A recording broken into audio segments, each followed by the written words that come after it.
Assalamualaikum warahmatullahi wabarakatuh. Pada kesempatan kali ini, kita akan belajar materi statistik, yaitu tentang ukuran penyebaran data, ya, datanya data kelompok. Pada pertemuan sebelumnya, kita sudah pernah belajar ukuran pemusatan data, yaitu tentang mean, modus, dan median. Ini data tunggal dan data kelompok sudah. Kemudian ada ukuran letak, itu ada kuartil, desil, dan persentil. Ini untuk data kelompok dan data tunggal juga sudah. Nah, untuk berikutnya kita hari ini akan belajar ukuran penyebaran data. Ada jangkauan, hamparan, simpangan kuartil, simpangan rata-rata, ragam atau varians, dan simpangan baku. Ini sudah pernah kita pelajari pada data tunggal ya. Sekarang kita akan masuk ke data kelompok. Untuk jangkauan, hamparan, dan simpangan kuartil data kelompok, ya ada rumusnya ya. Yang pertama itu seandainya diketahui data sebagai berikut, ya, ada tabel distribusi kelompok, kemudian ditanya jangkauan, hamparan, dan simpangan kuartil.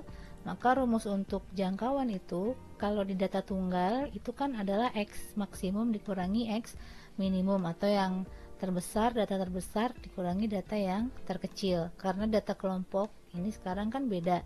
Nah, maka yang dikurangi itu adalah nilai tengahnya. Jadi nilai tengah kelas tertinggi dikurangi nilai tengah dari kelas yang terendah. Kemudian ada hamparan. Hamparan masih sama seperti di data tunggal ya. Hamparan itu adalah kuartil atas dikurangi kuartil bawah, atau Q3 dikurangi Q1. Kemudian adalah simpangan kuartil. Simpangan kuartil rumusnya adalah setengah dari hamparan, atau setengah dari Q3 dikurangi Q1. Untuk contoh yang pertama, jika diketahui ada data kelompok seperti berikut ya, ada nilai dan frekuensinya sudah terlihat di situ. Ditanya adalah jangkauan atau nilai kelas yang tertinggi dikurangi nilai tengah kelas terendah. Ya, sekarang kita cari dulu biar lebih mudah ya, cari nilai tengah atau kita biasa sebut dengan XI. Dari 30 sampai 34 ini ada 5 data ya. Tengah-tengahnya adalah 32. Oke, terus yang ini 37. Jadi kalau yang sudah tahu polanya, setiap kelas itu kan panjang kelasnya 5 ya. Jadi 5 nih. Jadi nanti ke sini tuh tambah 5 XI-nya. Tambah 5 tambah 5 seperti itu ya, biar lebih mudah. Jadi ini 42, 47, 52 dan 57. Oke, di sini nilai kelas terendah itu adalah yang pertama ya, ini kelas rendah, yang ini kelas tertinggi. Berarti jangkauannya adalah nilai tengah kelas tertinggi 57 dikurangi nilai tengah kelas terendah yaitu 32. Jadi 57 dikurangi 32 adalah 25. Oke. Untuk contoh yang berikutnya, jika ditanya hamparan. Hamparan itu nilainya dicari dengan kuartil atas dikurangi kuartil bawah. Ya, untuk seperti ini langkah pertama yang lebih mudah itu adalah kita menentukan dulu frekuensi kumulatifnya ya. Jadi yang pertama itu dari yang kelas pertama 5 ditambah 8 adalah 13, tambah 11 adalah 24, 24 tambah 9 adalah 33, 33 ditambah 7 adalah 40, 40 ditambah 4 adalah 44. Jadi jumlah frekuensinya adalah 44. Sekarang misalnya kita mau cari Q1 dulu. Untuk mencari Q1 kita cari kelasnya dulu ya.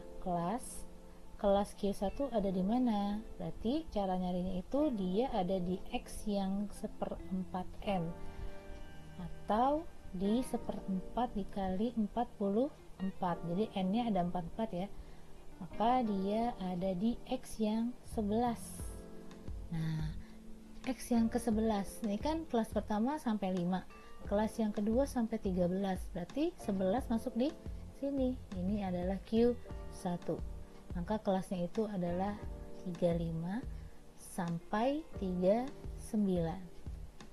Oke, sekarang kita ingat-ingat dulu, mungkin banyak yang lupa ya, rumus kuartil 1 itu adalah tepi bawah kuartil 1 ditambah 1/4n dikurang sigma F1 per atau dibagi F1 dikali dengan I.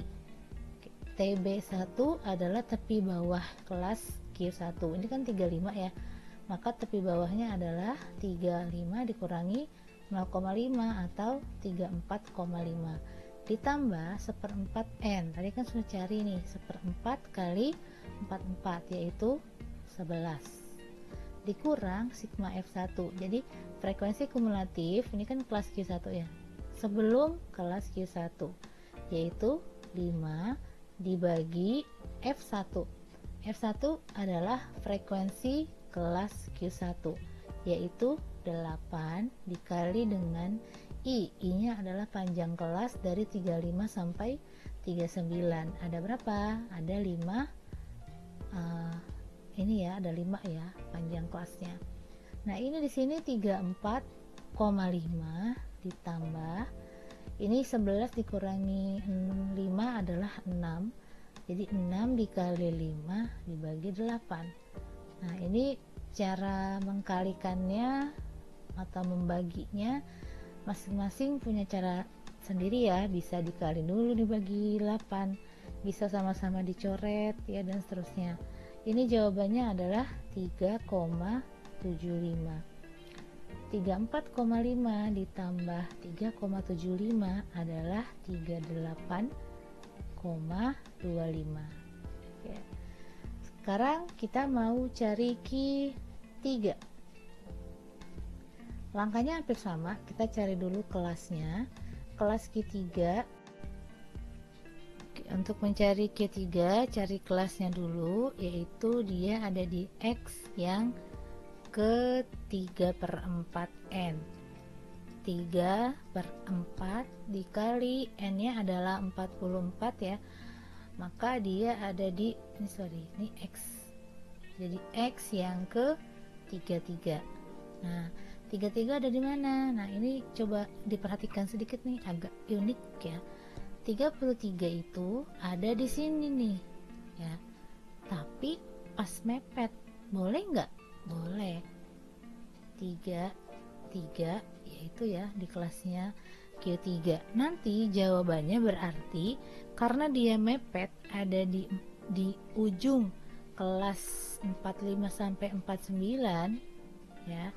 Nanti jawabannya itu berarti bisa aja dia 49 atau mendekati 49 atau 49 lebih sedikit ya, seperti itu. Nanti kita lihat jawabannya seperti apa. Oke, ini kelasnya ya, berarti sekarang kita ingat-ingat dulu rumusnya. Q3 adalah TB3 ditambah, nah ini 3/4n dikurang sigma F3 dibagi F3 dikali dengan I. Berarti TB3 nya adalah tepi bawah kelas Q3, 45 dikurangi 0,5 yaitu 44,5 ditambah 3/4n tadi sudah ada ya, ini 33 dikurang sigma F3, ini kan kelas Q3, berarti di atasnya atau sebelumnya adalah 24 dibagi frekuensi kelas Q3 yaitu 9 dikali dengan panjang kelasnya yaitu 5. Oke, jadi di sini 44,5 ditambah 33 kurang 24 itu berapa? 9 dikali 5 per 9, ini bisa sama-sama dibagi 9 ya, jadi 5. 44,5 ditambah 5 berapa? 49,5 gitu. Nah, jawabannya ternyata bener ya, dia ada di ujung 49 nih, di ujung kelasnya, jadi 49,5, jadi masih termasuk. Sekarang kalau sudah kita masukkan ke dalam rumus hamparan Q3 dikurangi Q1, maka Q3 nya adalah 49,5 dikurangi 38,25. Nah, jawabannya adalah, jadi hamparannya adalah 11,25. Maaf, agak naik. Seperti itu. Untuk simpangan kuartil masih dengan contoh yang sama yang tadi ya, yang kita dapatkan dari perhitungan sebelumnya, hamparannya itu adalah 11,25 ya. Jadi maaf, tulisannya agak kurang rapi. Maka simpangan kuartil itu kan rumusnya setengah dari hamparan, maka setengah dikali 11,25. Jadi jawabannya adalah 5,625. Ini boleh saja dibulatkan ya, jadi 5,6. Seperti itu. Semoga bermanfaat. Terima kasih. Wassalamualaikum warahmatullahi wabarakatuh.